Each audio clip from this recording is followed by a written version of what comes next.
Finally, Link has come back to his channel.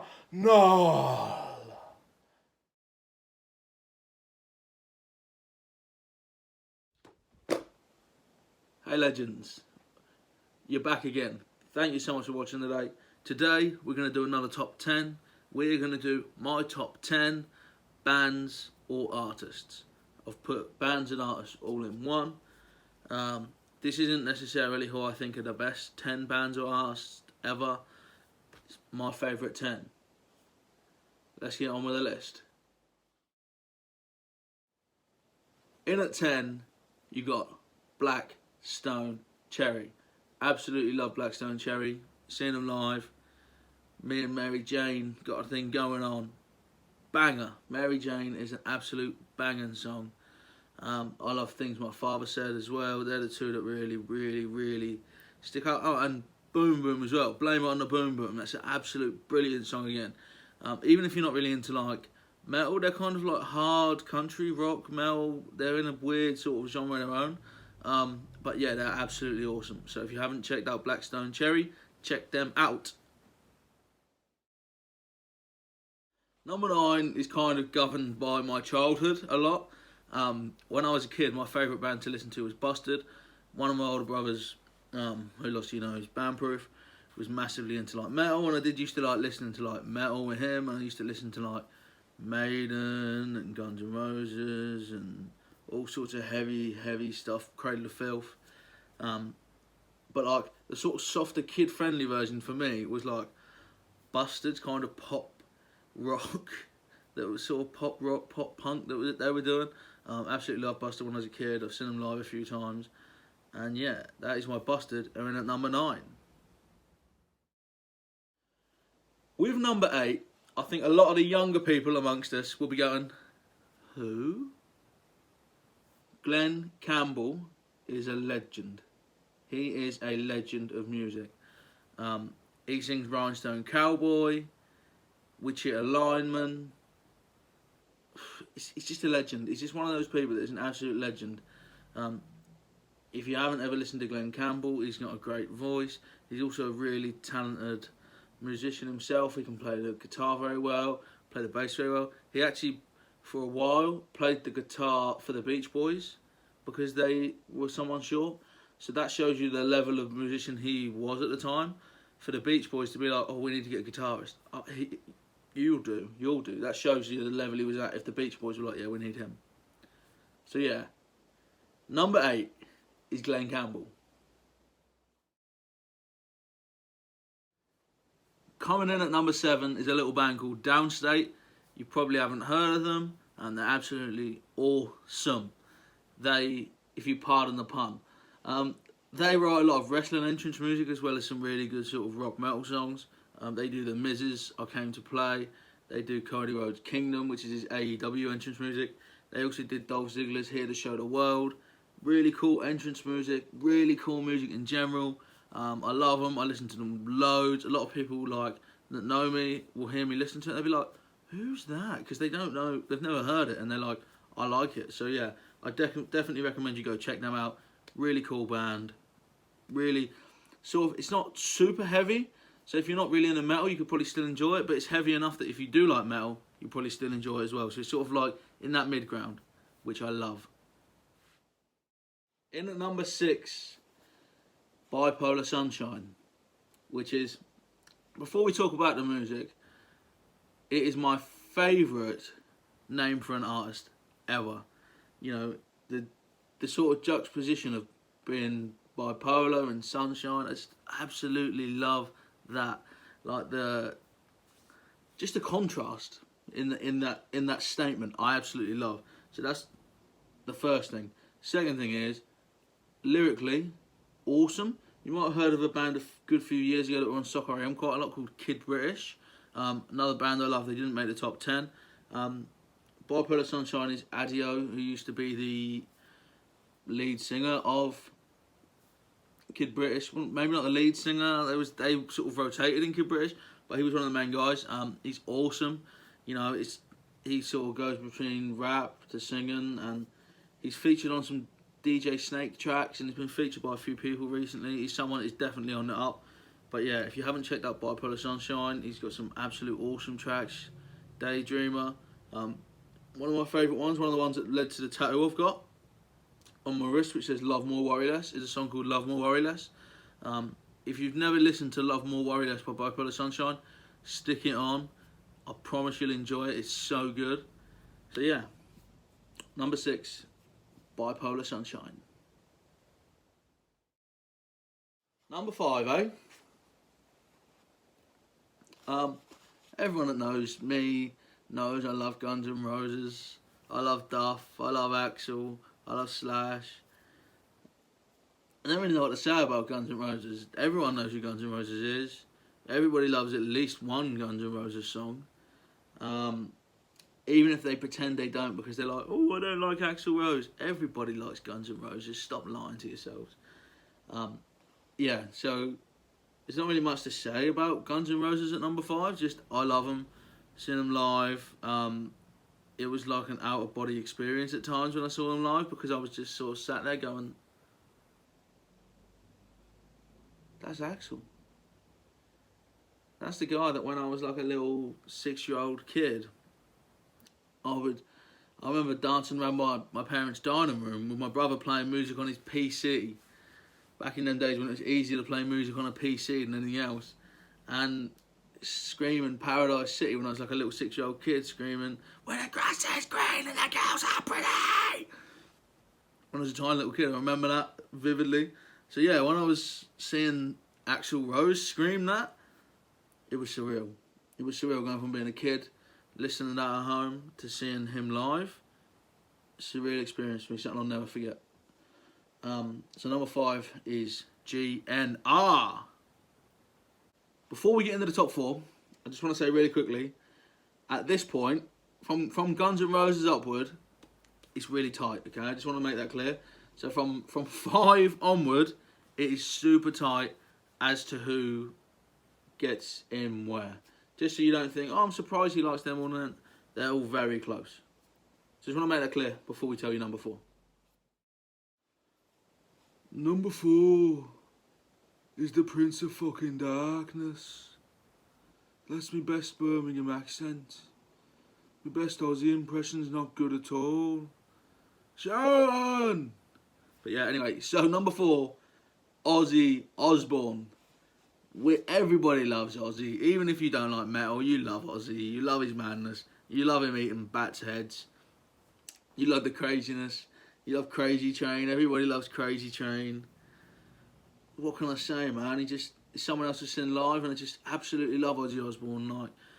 Like just the energy as a front man. Like the energy, and vocally, he's way better than people give him credit for. But his energy as a front man and his presence. He's one of those people that whether you watch him in an interview, whether you watch him on stage, whether you just see him at a distance, he has this like aura about him. It's like all-encompassing sort of presence. Similar, Axl Rose does as well. But it has this presence where people are like, who is that guy? So that's Ozzy Osbourne, and I could have put him in with his band, but I was just like, no, Ozzy on his own. Ozzy's the man. Numero 3, Notorious B.I.G. Everybody loves Biggie. Everybody. Like, even if you say you don't love Biggie, you're lying to yourself. He's got the cleanest, meanest lyrics. I'm not going to carry on with that because those lyrics get saucy. But yeah, Biggie is, for me, the best rapper that ever lived. The most natural rapper that ever lived. He has the best flow of any rapper that ever lived. He just had the best swag of maybe anyone that ever lived. Not even just rappers. He was just cool. He's just such a cool guy. And he was just did his thing. Biggie just walked in like this, did his thing casually. Little tip of the hat and he was off. You know what I mean? I just love Biggie Smalls. Absolutely love Biggie Smalls. So yeah, number 3, best rapper of all time. GOAT of rap music, Biggie Smalls. In at number 2, Cradle of Filth. What can we say about Cradle of Filth that hasn't already been said? It's a band since I was a kid. My older brother used to listen to, and I used to listen to it and just be like, what is that? Because it was so different to everything else you'll ever hear. It is some of the heaviest music you will ever hear, but it's genius as well. Like I've watched a lot of interviews with Danny Filth, who's the lead singer. When I was a kid, I lived in the same town as Danny Filth, so I used to bump into him from time to time. Various different situations and stuff. Seen him live a few times. It's so good. Danny Filth as a vocalist, in my opinion, and this is going to surprise people, I think Danny Filth is the best vocalist out of any genre of all time. His range is silly. He can go from sounding like a demon to an angel to the most high-pitched, like Axl Rose can scream, but Danny Filth, when he screams, it's like, I don't know, it's like vampiric. Cradle of Filth really like the word vampiric, and I think that is what it is. It's vampiric. It's penetrating, man. You can't explain how powerful Danny Filth's voice is, and the rest of the band has sort of rotated over the years. But yeah, from the earlier albums right through to Cryptoriana, it's so good. Just all of it. There's songs I love on every album. I could sit here and talk about it for ages.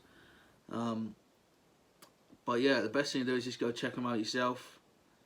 Buy this t-shirt. You don't have to check what's on the back. And yeah, number 2, very close to number 1, and I do mean very close to number 1. Cradle of Filth. Number 1 is the Pale Emperor himself, Marilyn Manson. Why is Marilyn Manson number 1? His personality, his music. So I can't even put into words why I like Marilyn. Like, Marilyn Manson is one of them people where you love him or you really hate him. Nobody is like, yeah, I don't mind Marilyn Manson. You either absolutely love him, worship the ground he walks on, or you detest him and detest everything he stands for. I am in the category of absolutely love Marilyn Manson. Favourite of all time. Finally got to see him live last year, and even worse than Guns N' Roses. I was like, just looking like, this is real. This is real. Oh my Lord, this is actually real. I'm sat here listening to Marilyn Manson, and it was just, for me, it was the most incredible thing ever. It was a download, and what was even more incredible was, obviously we've just spoke about my love for Danny Filth. He's performing The Beautiful People, and this guy walks on stage, and I'd never ever thought I would see this. You know, I never thought I'd see Marilyn Manson, but I'm watching Marilyn Manson performing Beautiful People, probably one of the best moments of my life. Danny Filth walks on stage from Cradle of Filth and sings the chorus with him. I was going to say screams the chorus. It's like, the beautiful people, the beautiful people, like that. But, God, that's hurt my voice. I don't know how Danny does it, but that's what it sounded like. But it was, for me, it was beautiful. It was one of the most amazing experiences of my whole life. Marilyn Manson and Danny Filth on the same stage. It's not something I ever anticipated seeing. Like, I wouldn't have ever imagined it, but yeah, Marilyn Manson for me has just got a special place. When I'm in a bad mood, his angry music can get me out of a bad mood, because Marilyn Manson is really similar to why I like Cradle of Filth, really similar to why I like Guns N' Roses, Ozzy, Biggie. The reason I think these are my favourite artists is their attitude to the world is sort of like, well, if you're not with me, fuck you. Their attitude is so, if you are not with me, you're against me. And it's so anti-establishment, and it's so anti-society, and it's just like, it's about carving their own way. Like, none of those artists said, oh, I'm going to do things the way it's meant to be done. They went and did things their way, and Marilyn Manson more than any of them, maybe, you know, and I think that's why I've such a love for Marilyn Manson. It's just the stage presence, the attitude, the charisma, the charm. Just, he's literally, if you built a frontman for a band, you might not pick Marilyn Manson's vocals, but charisma, anyone alive, you pick Marilyn Manson. Personality, anyone alive, you pick Marilyn Manson. Energy, anyone alive, you pick Marilyn Manson. Controversy, because that brings sales. Controversial stuff, some people don't know this, but if you're controversial, that will bring media attention. That will bring newspaper stories, headlines. That brings sales. Controversy, Marilyn Manson again. Nobody can rival him. Even this. This is probably as close to rivaling Marilyn Manson for controversy as you can get. That t-shirt. Deliberately not showing the back again. But yeah, Marilyn Manson has got everything that you need, and that is why he's at number 1 on the list. Hope you've enjoyed this little top 10. If you want to watch more top 10s with me, remember to subscribe. If you have ideas for top 10s or for any other videos, please drop them down in the comments. It would be cool to hear what are your top 10 bands, singers. Are any of my top 10 in your top 10? It'd be really cool to hear that from people watching this. Put Marilyn Manson top. But yeah, whatever you put, it'd be cool to just see what your guys' opinions are. Think about doing a future video where I look at my Spotify most listened and see, does that match up with what I think are my top 10 favourite artists? That would be interesting, I think. So if you're interested in that as well, let me know in the comments. Thank you for watching. You're legends. See you soon. Thanks so much for watching today, guys. If you've enjoyed that, you can click up here and you can watch another video of mine. Or if you really love it, if you really, really love it, or even if you just like it a little bit, go down here and subscribe to the channel. It means you'll never ever miss what is coming up real soon.